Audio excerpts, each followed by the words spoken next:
Hello बच्चों, कैसे हो आप सब? आई होप तो क्या आप सब बहुत अच्छे होंगे। तो जैसे कि बच्चों हमने कल ग्रामर का सेकंड जो चैप्टर था वो स्टार्ट किया था, वर्ण विचार। तो वर्ण विचार में सबसे पहले हमने वर्ण के बारे में जाना। वर्ण क्या है? भाषा की सबसे छोटी इकाई है जिसके हम और टुकड़े नहीं कर सकते। जब हम बोलते हैं तो ध्वनि कहलाती है, ठीक है। और जब हम उसी ध्वनियों को यानी कि जब उन ध्वनियों को हम चिन्हों के द्वारा, संकेतों के द्वारा लिखी जाती है तो वह वर्ण कहलाती है। तो ये हमने किया था। उसके बाद वर्ण के दो भेद होते हैं। कौन कौन से? स्वर और व्यंजन। स्वर का भी मैंने आपको बताया था कि स्वर के वैसे तो 3 माने जाते हैं, लेकिन 2 ही मेन इसकी हैं। कौन कौन से? एक तो था हर्ष स्वर और दूसरा दीर्घ स्वर। हर्ष स्वर मतलब जिसमें कम समय लगता है, जब हम बोलते हैं बोलने में कम समय लगे उसे हर्ष स्वर बोलते हैं। और दीर्घ स्वर जिसको बोलने में ज्यादा समय लगे, किससे?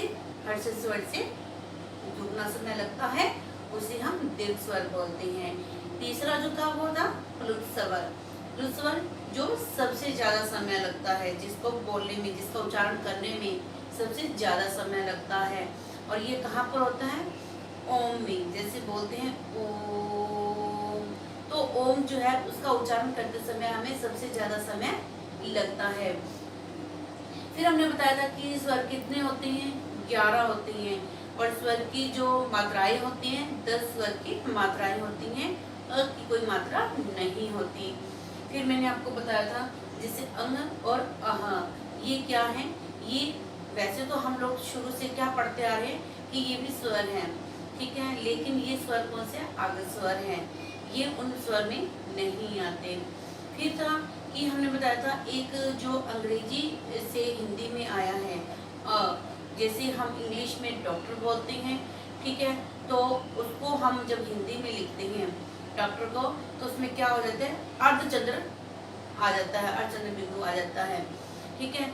तो हमने इसके बारे में बताया, नुक्ता चिन्ह के बारे में भी बताया था। अब हम व्यंजन के बारे में जानेंगे।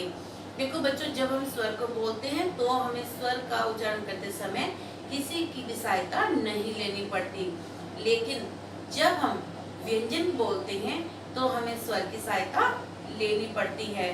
बिना स्वर की सहायता के हम व्यंजनों को नहीं बोल सकते।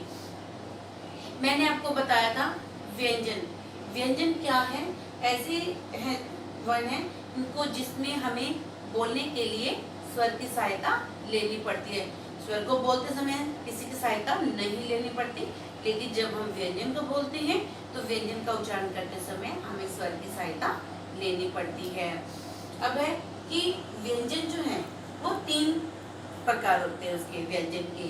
सबसे पहले स्पर्श व्यंजन, फिर है अंतस्थ व्यंजन, फिर ऊष्म व्यंजन।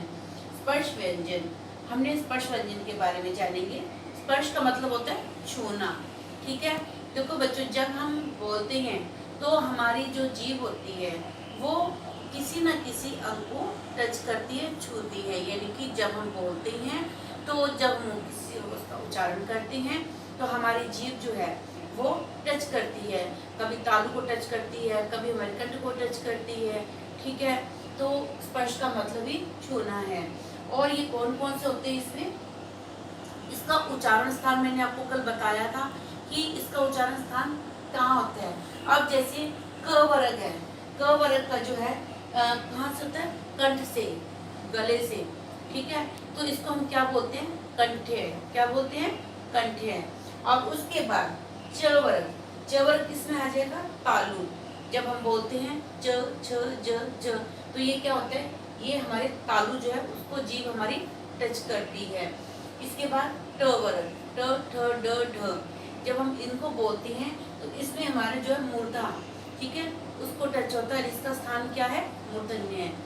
फिर है त वर्ग, त थ ध द ध न, तो ये त वर्ग जो है वो क्या है? दंत। जब हम बोलते हैं तो ये हमारी जो जीभ है वो दंत को टच करके हमारे दांतों को टच करती है, तो ये दंत्य बोलते हैं। और फिर है प वर्ग। प वर्ग क्या है? ये ओष्ठ, यानी कि जब हम प वर्ग बोलते हैं, प प ब भ म। तो ये क्या है, हमारे होठ होठ टच होते हैं। ठीक है, तो अब मैंने आपको बताया कि क वर्ग का स्थान जो है वो क्या है, कंठे है, गला है। और च वर्ग का तलवे यानी कि हमारा जो तालू है।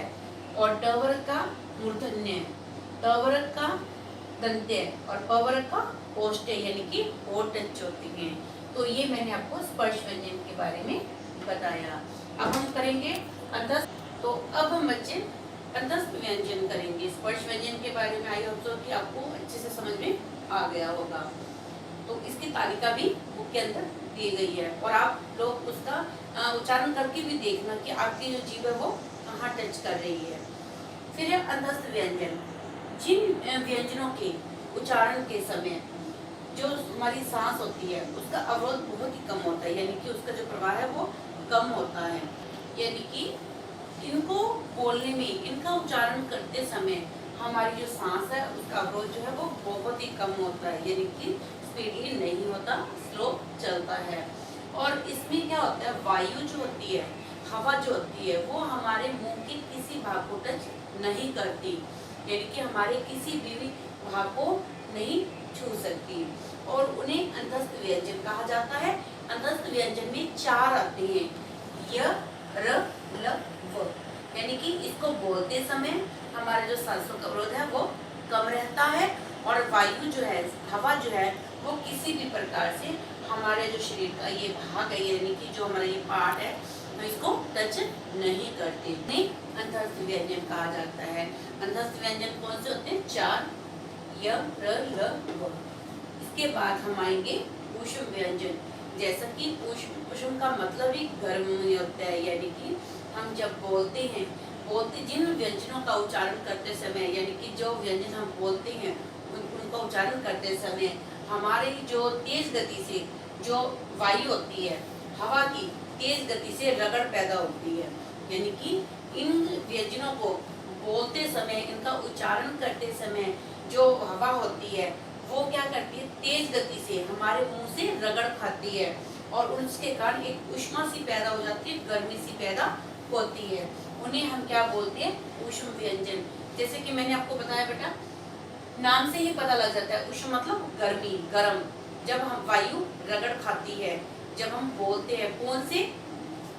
श, च, स, ह। ये 4 जो है वो ऊष्म व्यंजन है। यानी कि स्पर्श व्यंजन में क वर्ग, च वर्ग, ट वर्ग, त वर्ग, प वर्ग। मैंने ये इसलिए इसको लिख दिया ऐसे क्योंकि मैंने आपको कल बताया था त वर्ग में कौन से आते हैं? त, थ, द, ध, न। ठीक है, ऐसे ही च वर्ग में च, छ, ज, झ, न। ठीक है, ये आते हैं। तो इसमें ये बताया अधस्थ व्यंजन बता दिया मैंने आपको कि अधस्थ व्यंजन कौन से होते हैं? 4 होते हैं, य, र, ल, व। ऊष्म मैंने आपको बताया, इसका मतलब भी गर्म होता है। ठीक है, ये मैंने आपको व्यंजन के बारे में बता दिया, स्वर के बारे में बताया, व्यंजन के बारे में बताया। अब हम बात करेंगे संयुक्त व्यंजन। संयुक्त व्यंजन कौन से होते हैं? जो व्यंजन आपस में जुड़कर बने हुए हैं, तो उनके बारे में बताती हूँ मैं आपको। तो जैसे कि बच्चों, हमने अभी जाना था व्यंजन के 3 प्रकार होते हैं, हमने जाना उसमें। ठीक है, अब हम क्या करेंगे? संयुक्त व्यंजन। संयुक्त व्यंजन क्या होते हैं बच्चों? एक से अधिक व्यंजनों के मेल से बनने वाले व्यंजन संयुक्त व्यंजन कहलाते हैं। यानी कि ये आपस में जुड़े हुए होते हैं। एक से अधिक व्यंजन आपस में जब मिल जाते हैं तो वो कौन से व्यंजन कहलाते हैं? संयुक्त व्यंजन। इनमें 4 हैं, जैसे क और श। इसको जब हम मिलाते हैं तो क्या बनता है? श। यानी कि रक्षा, कक्षा। आप मान लो अगर ये आ जाता है कि इसको है आप अलग करके लिखिए, तो आप कैसे लिखोगे? क और श। मानो ये रक्षा है, ठीक है, रक्षा का हम वर्ण विच्छेद करें तो कैसे लिखेंगे? र प्लस क श आ, ये बनेगा रक्षा। ठीक है, फिर जैसे श और र, इसको हम जब मिलाएंगे आपस में तो क्या बनेगा? श्र, श्रम, श्रवण। यानी कि इस श को लिखने के लिए कौन से 2 व्यंजन आपस में जुड़े? श और र। फिर है त्र, त्र त प्लस र, क्या है त्र, मात्रा पत्र, ठीक है। फिर है ज और न, क्या बन गया ग, क्या आज्ञा, ज्ञान, ज्ञानी, ठीक है। एक बात और है बच्चों, कई बार आप पता है क्या करते हो, जैसे री, ठीक है, जैसे मैंने आपको पहले बताया था ऋषि वाला री जो है उसके बारे में बताया था। तो आप क्या करते हो बेटा, जैसे आप बोलते हो मातृभूमि, मातृभूमि नहीं होता वो, री ऋषि वाला होता है जो, वो हम री के तौर पे लेते हैं मातृभूमि। तो बच्चों आप क्या बड़े भी गलत बोल जाते हैं, कहते हैं मातृभूमि, मातृभूमि नहीं होता बेटा। मातृ, अगर आप मातृभूमि बोलते हो तो कौन सा तरह जुड़ जाता है, ये वाला, तो ये नहीं है, वो क्या है मातृभूमि होता है, मातृभूमि। फिर कई बार बच्चे क्या कहते हैं गृह कार्य, गृह कार्य नहीं होता, गृह कार्य, ग्रह का, ग्रह वो कौन सा होता है, दूसरा प्लेनेट जो होते हैं जो उसको बोलते हैं ग्रह, ग्रह, तो ये ग्रह जो है वो दूसरा है, गृह कार्य, ये सही है, ठीक है। तो आप लिखते दफा जो है बहुत सी गलतियां कर जाते हो, तो उनको अब इसलिए मैंने कहा है ध्यान से आप सुनोगे तभी आपको ये चीजें समझ में आएंगी। तो अब मैंने आपको बता दिया ये चार जो है ये संयुक्त व्यंजन है, यानी कि इस व्यंजन को लिखते समय ये ध्यान रखना कि ये इन दोनों व्यंजनों को जोड़ने से बना है। जैसे क श को मिलाने से श बन गया, श और र को मिलाने से श्र बन गया, त और र को मिलाने से त्र बन गया, ज और न मिलाने से क बन गया, ठीक है। तो ये आपके क्या थे, संयुक्त व्यंजन थे। अब हम कहेंगे अयोगवाद। हिंदी वर्णमाला में क्या होते हैं, हिंदी वर्णमाला में स्वर और व्यंजन के अतिरिक्त, यानी कि स्वर मैंने आपको बताया था 11 स्वर और व्यंजन, इनको इनके अतिरिक्त ध्वनियों का एक अन्य भेद भी होता है, क्या होता है वो, अयोगवाद, ठीक है। ये तीन होते हैं, अनुनासिक, अनुस्वर और विसर्ग। अभी आपको मैं इसके बारे में बताती हूँ। तो अभी जैसे बच्चों मैंने बताया आपको कि हिंदी वर्णमाला में क्या है, स्वर और व्यंजन के अतिरिक्त भी एक और भेद ध्वनियों का, कौन सा है, अयोगवाद। अयोगवाद में तीन आते हैं, अनुनासिक, अनुनासिक, अनुस्वार और विसर्ग, ठीक है। तो अनुनासिक में दो चिन्ह बताए गए हैं। अनुनासिक जो होते हैं ये वो ध्वनियां होती हैं जिन्हें बोलते समय हमें क्या है, हवा जो है मुख के साथ साथ नासिका से भी बाहर निकलती है, नासिका मतलब नाक से, यानी कि जब हम इन ध्वनियों का उच्चारण करते हैं तब क्या होता है, जो हमारी सांस होती है वो हवा जो होती है वो हमारे मुंह के साथ साथ हमारी नाक से भी बाहर निकलती है। और ये संस्कृत से मिले हुए स्वर हैं, कहाँ से मिले हैं, संस्कृत से मिले हुए स्वर हैं। ये सभी क्या है, हिंदी में आकर ये अनुनासिक ध्वनियां विकसित हो गई हैं, यानी कि ये हिंदी में आई हैं और हिंदी में आने के बाद ये क्या है, अनुनासिक ध्वनियां बन गई हैं। इसमें दो चिन्ह बताए गए हैं, एक तो है बिंदु और दूसरा है चंद्र बिंदु, ठीक है। तो इसमें क्या होगा, आपको मैं बता दूं कि जब हम लिखते हैं, जब जिन स्वरों की शिरोरेखा, शिरोरेखा कौन सी होती है, ये वाली, यानी कि जब हम लिखते हैं जिन स्वरों को लिखते समय उनका जो शिरोरेखा के ऊपर जो स्थान खाली होता है, ठीक है, मान लो ये शिरोरेखा है आपकी, हमने कुछ लिखा इस पे और उसके ऊपर ये खाली आ गया, तो ये खाली जहां पर आएगा वहां पर क्या होगा, चंद्र बिंदु आएगा, यानी कि सॉरी बिंदु आएगा, ठीक है। और जिसके ऊपर शिरोरेखा नहीं होती, ठीक है, वहां पर क्या आएगा, चंद्र बिंदु आएगा। नहीं समझे आप, मैं समझाती हूँ आपको कि जिन स्वरों के शिरोरेखा के ऊपर खाली जगह होती है, ठीक है, जिसको लिखते हैं और ऊपर कुछ भी नहीं होता, वहां पर तो क्या है, चंद्र बिंदु लगाया जाता है। जिनके ऊपर स्थान खाली नहीं है वहां पर मात्रा लगी हुई है, उनके पर बिंदु। तो ये समझ लेना कि जहां पर मात्राएं लगी हुई हैं वहां पर बिंदु आएगा और जहां पर मात्राएं नहीं लगी हुई वहां पर चंद्र बिंदु आएगा। जैसे कि मैंने आपको बताया है, अभी देखिए जैसे हमने गांव लिखा, यहाँ पर एक मैं एग्जांपल दे रही हूँ, जैसे हमने गांव लिखा, अब ये देखो ये मैंने शिरोरेखा लगा दी, ये शिरोरेखा है, शिरोरेखा लगा दी। अब ये क्या है, शिरोरेखा के ऊपर वाला जो जगह है वो खाली है, ठीक है। मैंने अभी आपको बताया जहां पर जो स्थान यहाँ पर खाली होगा तो वहां क्या आएगा, चंद्र बिंदु। ठीक है, और जहां पर मात्राएं हैं वहां पर सिर्फ बिंदु आएगा। जैसे मैं, यहाँ पर बिंदु आएगा, चंद्र बिंदु नहीं आएगा। समझ में आ गया कि जिन स्वरों को लिखते समय हमें ये ध्यान रखना होगा, अगर उनकी शिरोरेखा के ऊपर स्थान खाली है तो वहां पर चंद्र बिंदु, और जहां पर मात्राएं हैं उनके साथ बिंदु आएगा। फिर है कि अनुस्वार, अनुस्वार का भी चिन्ह क्या होता है, इसका भी बिंदु होता है।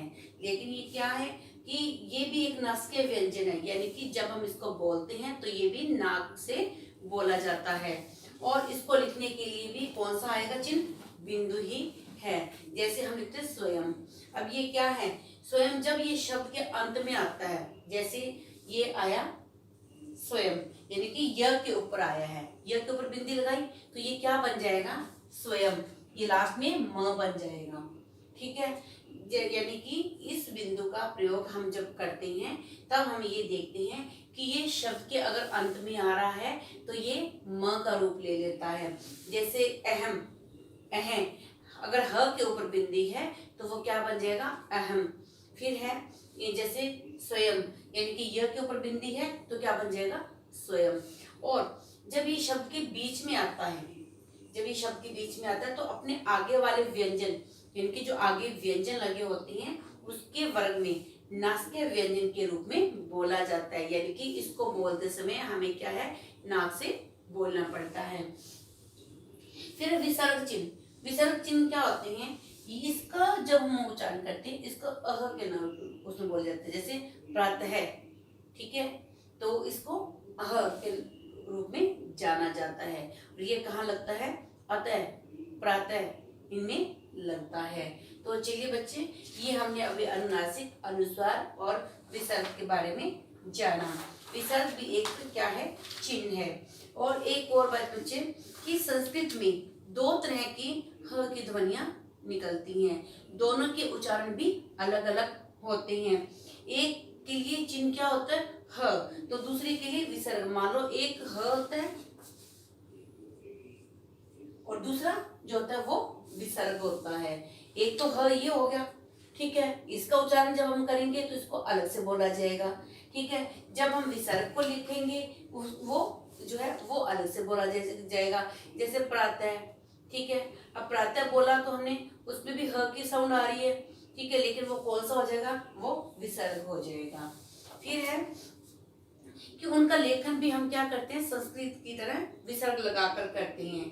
और हिंदी में अब विसर्ग का उच्चारण जो है वो लगभग खत्म हो चुका है, यानी कि इनका उच्चारण खत्म हो चुका है। अब ह व्यंजन के रूप में ही उच्चारण किया जाता है, यानी कि अब हम किसका उच्चारण करते हैं, ह का उच्चारण करते हैं।